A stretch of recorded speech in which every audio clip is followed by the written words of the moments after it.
But if you really wanted to, yeah, you didn't have to park behind a tractor trailer on school property and walk all the way across the field. You could have pulled in the parking lot. We could have had this exact same conversation. I guess I could have. What's your point?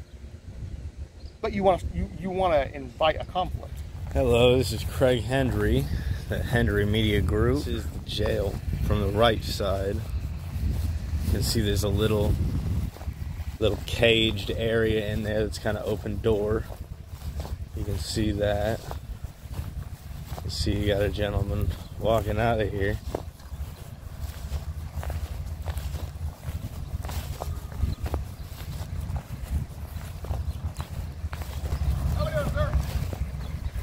What's up? You're on private property. This is? Yes, sir. Am I? Yes, sir. Okay. So, if you want to come in and film, you can pull right in here to our parking lot. Film to your heart's content. Who owns this property? A farmer. A farmer. Okay. So if you want to look it up and ask permission for them to come on their property, you can. That's the thing. You don't need to ask permission to come on property. They have to have no trespassing signs. No, they don't. Yeah. No. Let me explain to you. Did you get asked to trespass me? No, I'm not trespassing. I'm telling you. You don't have any authority to trespass me. You're on private property. Right, but I'm not trespassing unless I've been asked to leave. No. Yes. Land use without consent. I'm not using the land. Yeah, you are. You're filming. That's use of the land. I'm walking across the land. If you want to come in here and park, that's fine. So are you saying that I'm breaking the law by walking from here to there? You could be, yes.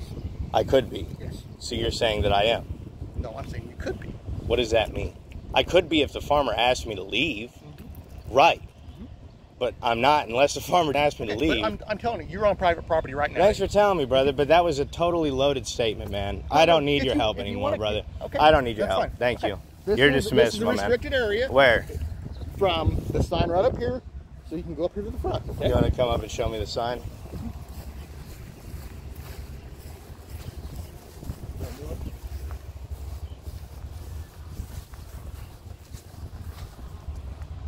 White sign right there. Now see, that's a restricted area back there. There's a sign right here. See that sign?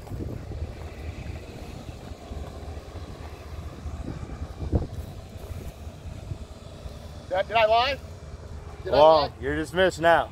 Huh? You're dismissed now. I don't like you coming out telling me that it's private property, acting like I'm doing something wrong. Did I say you're doing anything wrong? No, but you coming over and you doing all this, you know that's kind of loaded, man. Oh, really? Yeah. I can come talk to you anytime I want. You can come talk to me, man, but when you imply like, hey, you're doing something, that's kind of like no, you've got the power to enforce laws in Indiana. Correct. Right. So when you're telling me I'm doing something, I get the implication from you that you're almost implying that I'm breaking a law. But that's on you, right? No, it's not on me. You approach me and you're telling me, hey, you're on private property. If you want to go over there, you can. Which implies you can't over here. But I could over there. But it's private property, correct? It is private. Oh, I don't know. I will look it up on GIS. That's fine. That's the school property right over here where you parked is the school property. That's owned by North Central Park Community School Corporation. That is private property. This is the sheriff's office property. This is public property. Correct. Right. Mm-hmm. Are you even aware, man? It's crazy. So you're a law enforcement officer. They're about to pass a law that says that if somebody violates that sign, you can take them to jail for trespass. Did you know that they're about to pass a law like that? It's House Bill 1338. Did not know that. Yeah, it's an interesting thing. Mm-hmm. And I almost thought to myself, well, if they're about to pass a law that says if you enter a restricted area, you can be trespassed, it almost would make a reasonable person think, well, then it's not trespassing yet. Not until they pass that law. You know what I mean? Do you have any thoughts on that, or are you going to refrain from commenting? I haven't read the law. I really have no idea. Okay. What's your name, brother? I don't think Detective Sergeant Corey Hutchins. Detective Sergeant Corey Hutchins. Yes, sir. All right. Good to meet you, Corey. Nice to meet you. Did I pass so far? Well, I'll tell you, honestly, man, I think that I'd work on the approach. I don't do fail or pass. Okay. I just come and show people what goes on. I just come and show people what goes on. And I have certain problems with behavior. People that watch, maybe they don't have a problem with that same exact behavior. I'm going to tell you if I got a problem with it, but I'm not going to be aggressive. I'm just going to tell you, hey, I think that was a little bit. I do think that was a little bit off. Well, I'm going to tell you that. But if you really wanted to, yeah, you didn't have to park behind a tractor trailer on school property and walk all the way across the field. You could have pulled in the parking lot. We could have this exact same conversation. I guess I could have. What's your point? But you want to invite a conflict. If you want me to come out here and have a conversation with you all day, I'll come out here and have a conversation with you all day. Corey, I'm going to be honest with you. I don't think a reasonable person would conclude that because I parked over there, and you're right, I did park over there. Mm-hmm. I did. Mm-hmm. But I don't think that a reasonable person would conclude that just because I parked over there, now I'm looking for a conflict. And I don't think anything I've said to you since I've interacted with you has indicated that to you at all. Maybe. So if I parked across behind your house, across your neighbor's well, let's not try to equate my house to your workplace. Okay, that's not it. If I parked behind your work, okay, and walked across private property, yeah, up to you to the side of where you're working at, what would you equate that to? Am I a private worker or am I a public worker? And is my employment a public place or is it a private place? What's in this hypothetical? It really wouldn't make a difference.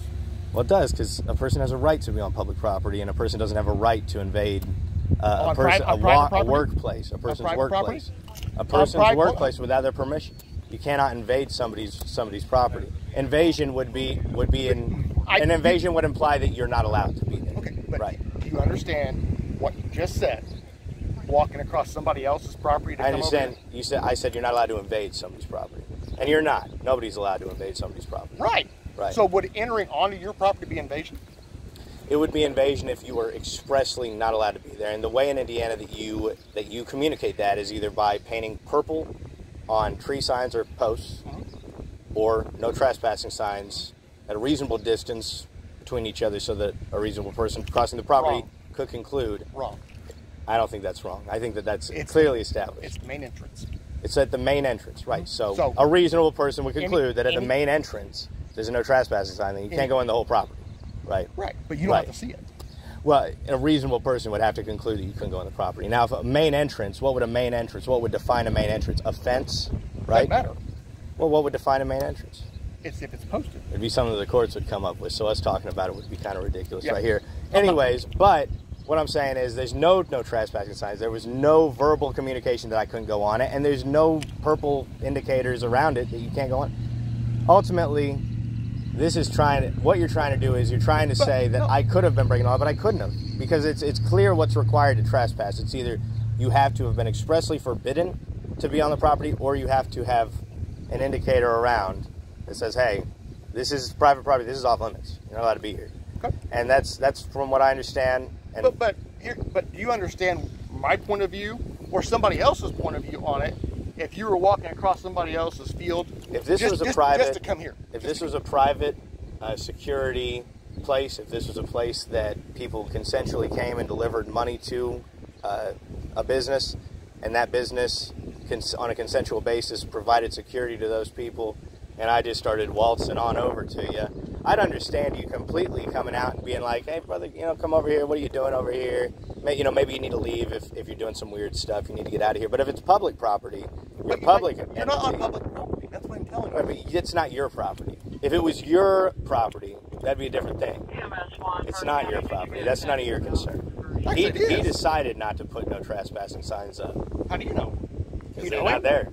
Do you know him? They're not there. That's how I know he decided not to. I mean, he's got a sizable portion of land. He probably has a sizable amount of money. So you know that person made a conscious decision not to post that property.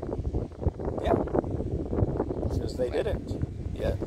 So do you have no trespassing signs on your property? No. So you made a conscious decision that I can go on your property? Yes.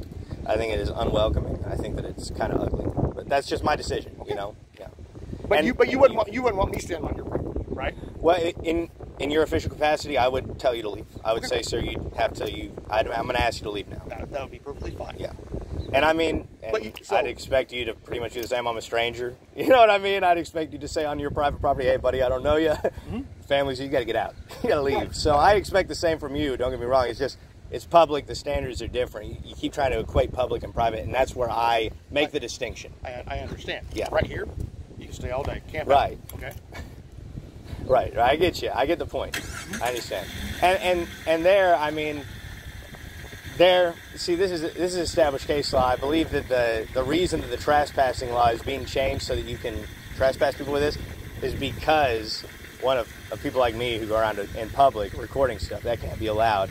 But then also there was a record all you want. I don't care. Maybe you don't care, but there are other people in your position who do. And you're being recorded by probably about 30 cameras right now. Very good point. Right. Very good point. But I think that the case law that actually the appellate court said, hey, maybe we need to redo the law here. It was a case in which a gentleman was on private property. He was in the parking lot of a store in Vincennes. I think it was RCA. I think that was the store. And a long time yeah, it's a long way away from here for sure. But in Vincennes, the guy's behind it, and he's sleeping under a tractor trailer. He's a homeless gentleman. And the police come over and they say, hey, what are you doing here? The police allege that the property owner had told them previously, if you see somebody back here, I want them out. I don't want people out here. So then the police, took action on this alleged previous statement by the property owner. I asked the property owner, he said he didn't remember it, but either way, the police take him in, criminal trespass. He gets convicted in the district court. But then the appellate court says, look, police can't trespass somebody from private property unless it's clearly posted because they aren't agents of the property. And the trespass law says you have to be asked by the owner or an agent of the owner in order for the trespass to be legitimate. That's the only reason I am very adamant about that. It is because there is case law very recently. It was 2019. What's the case? Couldn't tell you. If you want to give me a card, I do have the case saved on my computer. I can give it to you, and you can take a look. And I'll even send you the law if you're interested in it. And you can just, if you want to do this, if you want to give me a card and I can do this, you can send me a confirmation email. I got it, and that way I'll know that you saw my email because it's very interesting. This stuff has been going on for a long time. I've been threatened with arrest for it, and now all of a sudden they're making a law. And so it seems to me that either they think that there's a slight possibility that it doesn't win in court, and so they're just covering their ass, or there's literally no chance they win in court, and they're making something new, right? To create a new I would power. still say that if you disobeyed the restricted area, yeah, you're being told to stay out of an area. You still have a public place right. to be and a public access to the building, right? So, yeah, you have the building. It'd be the same thing if you jumped that fence. And that's an interesting thing. So I think that there is a law that governs that. I'm pretty sure that there's a law that governs breaking into the detention facility. But that's inside of a fence. But the same thing. If you disregard the sign, same way as disregarding a fence. Well, the thing with the sign is that basically, you remember that pesky thing in it was like the 1770s, and all these Americans were like, no representation or no taxation without this representation thing. And they wanted all the rules that they had to follow to be passed by a legislature.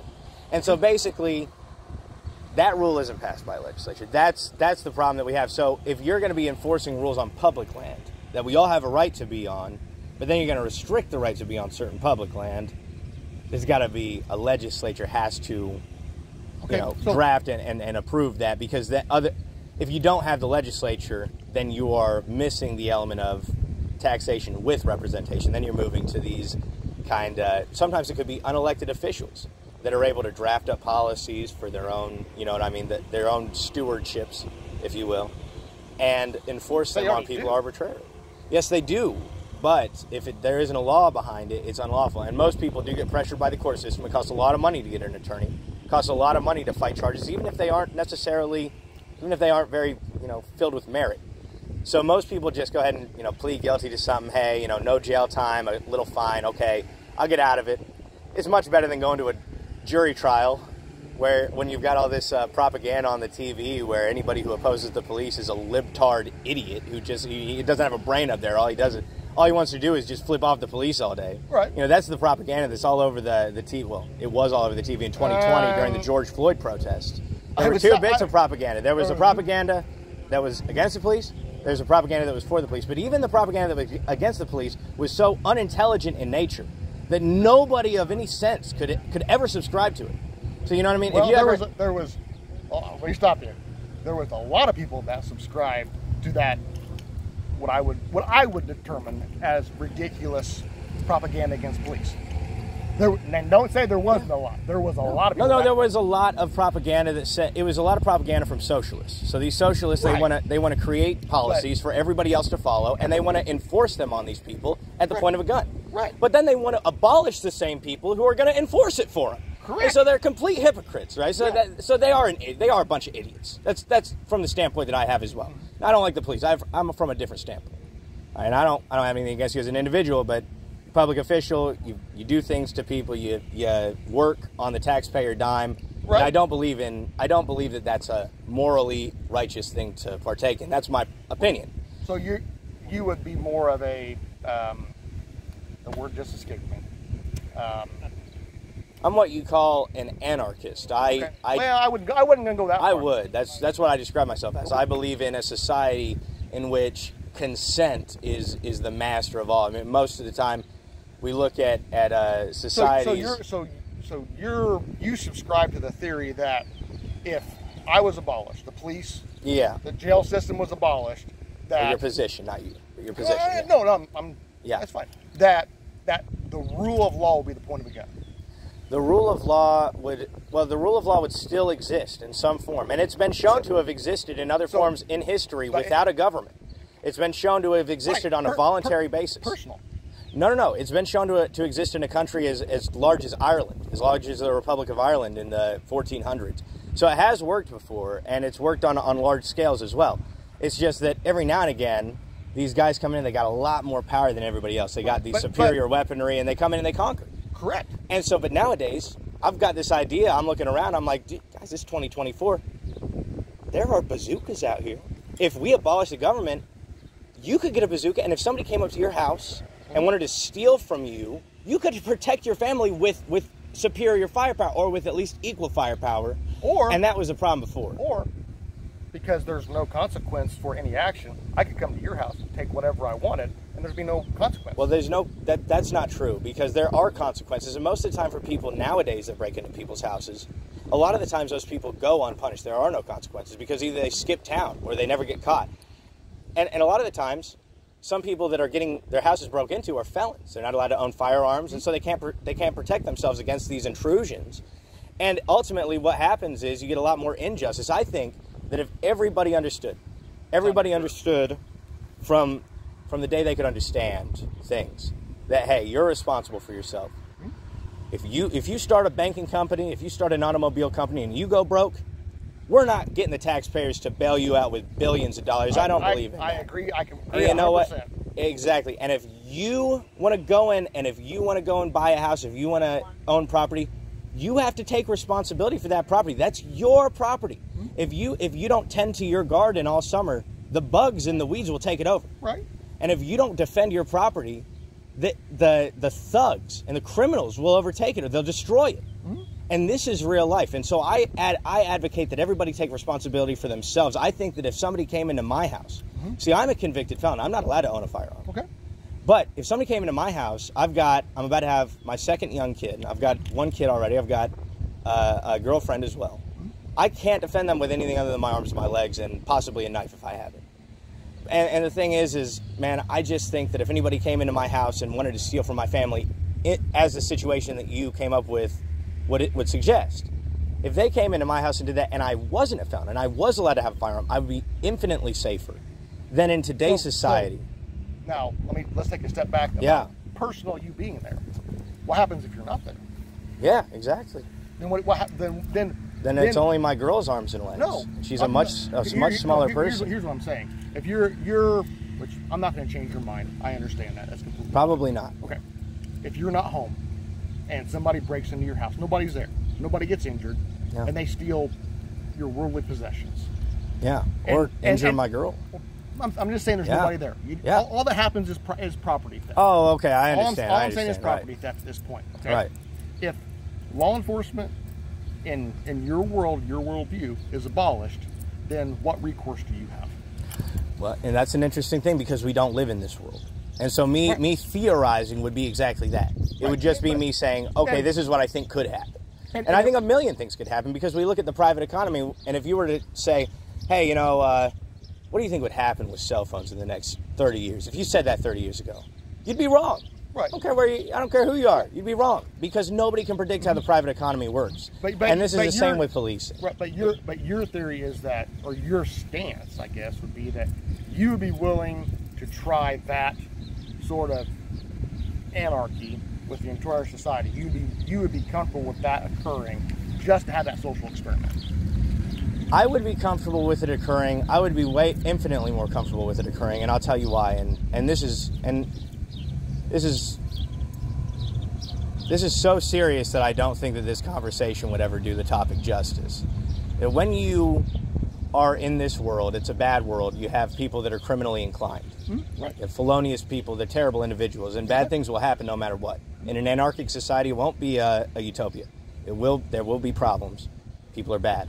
But when you have a government apparatus, say just for example, the likes of the federal government, and you get, say for example, a criminal running it, one of those, just one criminally inclined individual can do infinitely more damage than he could have done if he worked in the private sector, if he didn't have those resources of the state apparatus. And the examples that we have in history are Stalin, Hitler, we've got much more, Mao, we've got so many examples in history. I mean, I'd even include that guy, Sacha Baron Cohen from The Dictator. I mean, have you ever seen that movie? It's insane. That it's crazy. You got to watch it. But look, these people are bad people. Some of them are. Some of them aren't.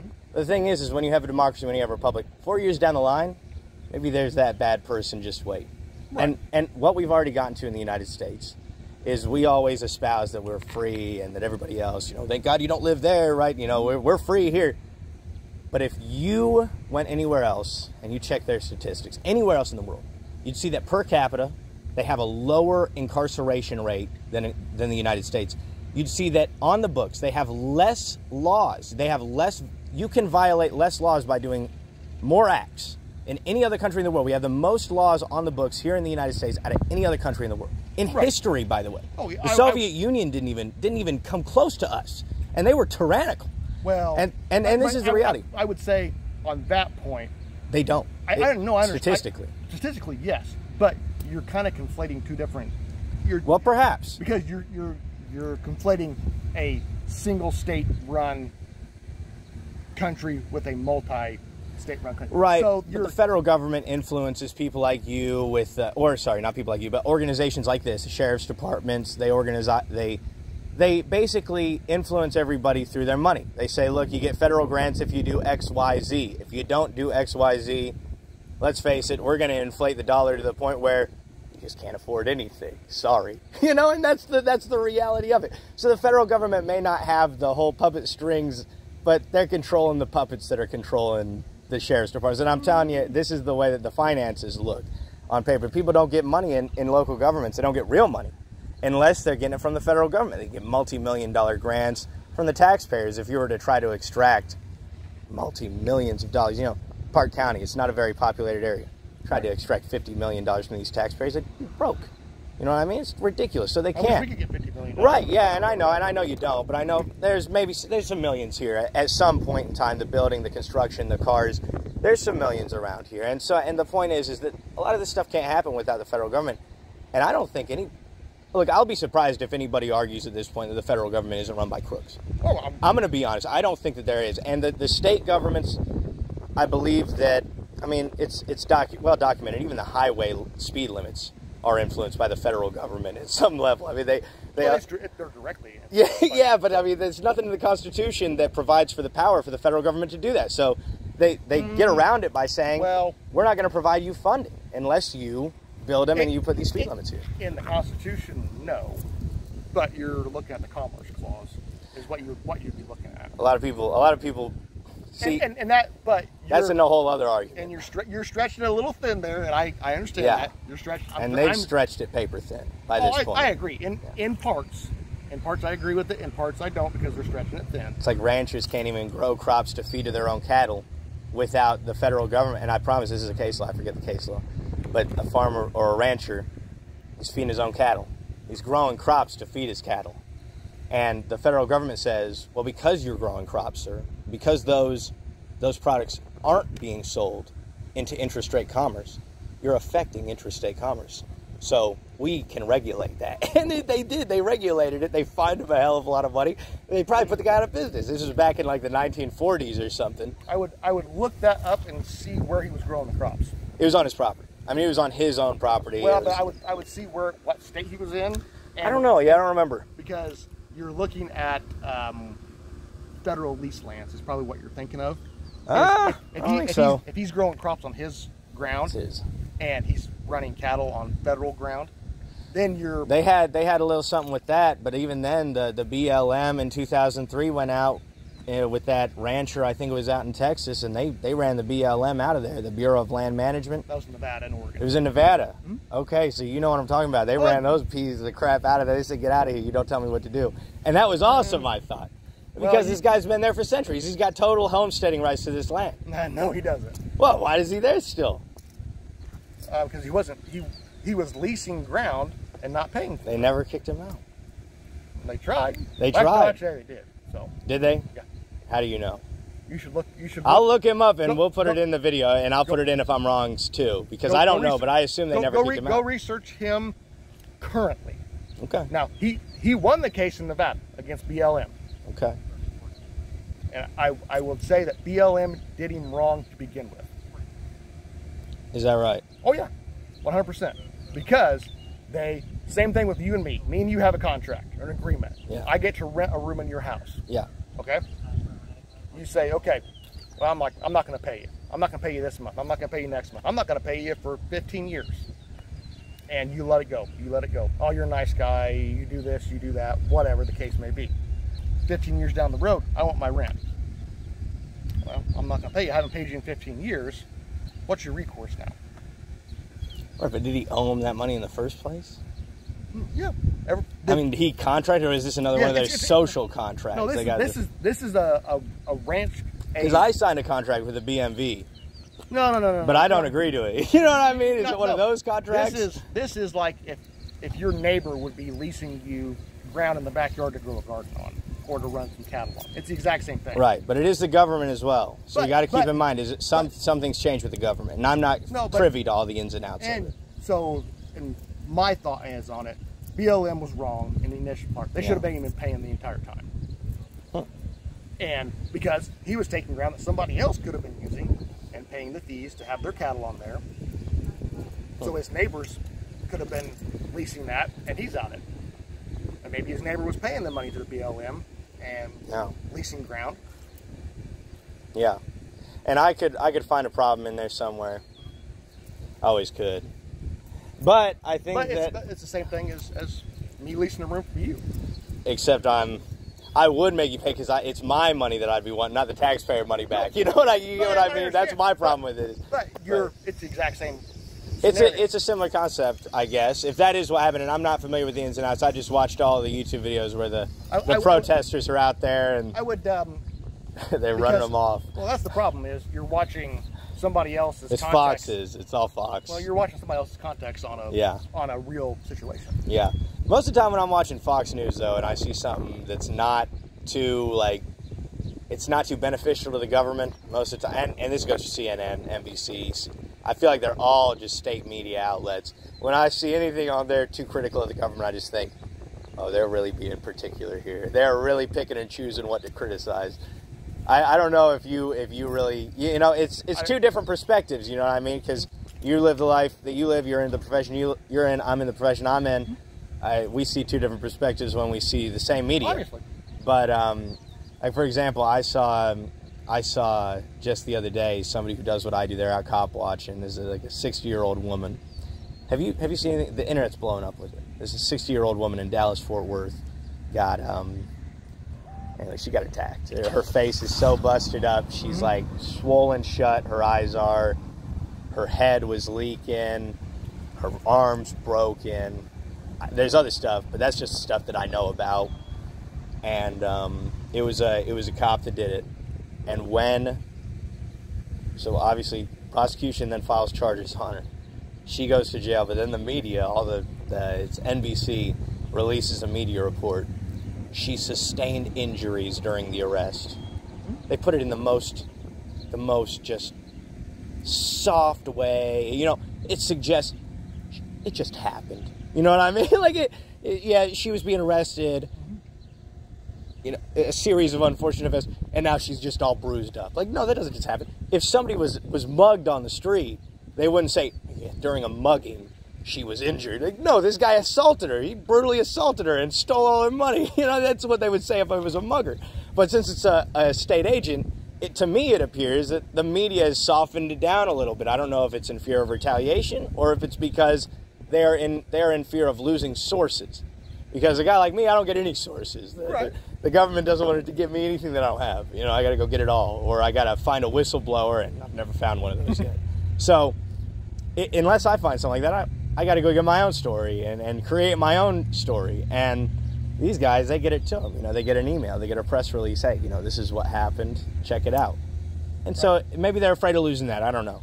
But it seems to me as though there's a double standard when it comes to reporting, when it comes to big mainstream media. And I think that most people agree with that nowadays. At least 50% of the country, because if you got that many Trump supporters, at least 50% of them understand this is fake news. These people, this is a deep state operation. The deep state, the CIA, FBI, the powers that be are obviously telling these big, massive national news corporations what they can and can't run. And they do that through the SEC. You know what I mean? They don't let any electronic communications go throughout those TV towers unless the government approves of it. You got to get a license if you want to have a national TV station. Right. So unless the national government's okay with what you're doing, you're not putting anything on TV. That's just the reality of it. But it goes a lot deeper than that, man. And to be honest, I don't even know how we got to talking about this, but it's getting pretty dark over there. Yep. I'm going to go into the jail and see what's up in there, and I'm going to head out, brother. All right. Good meeting you. What was it again? Corey Hutchins. Corey. All right. Good to meet you, Corey. Nice to meet you. Take care.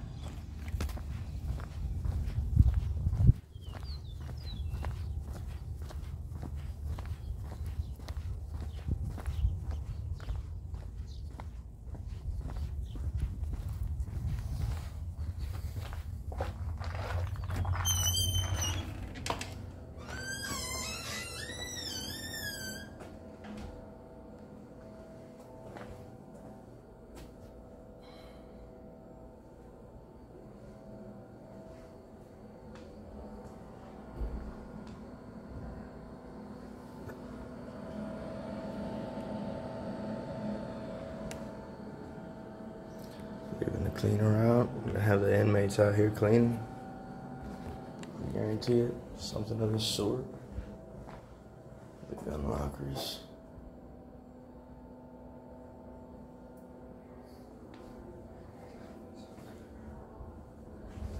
Shit going on up in here, is there? Damn. They permanently lose visitation? No way, bruh.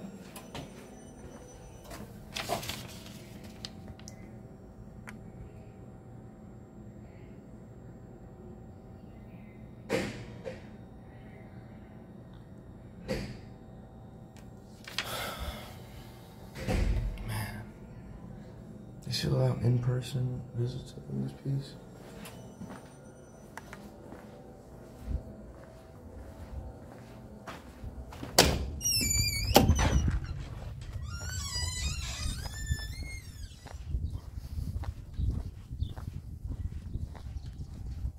My goodness.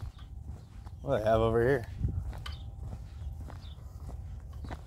They got some big vehicles over here. Oh man.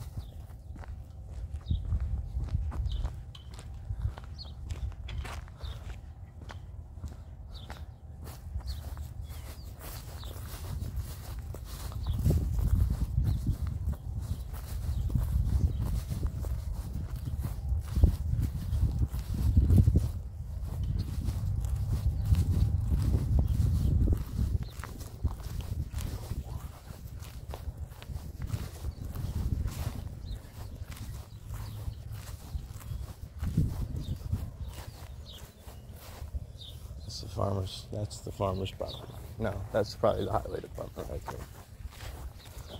To be completely honest.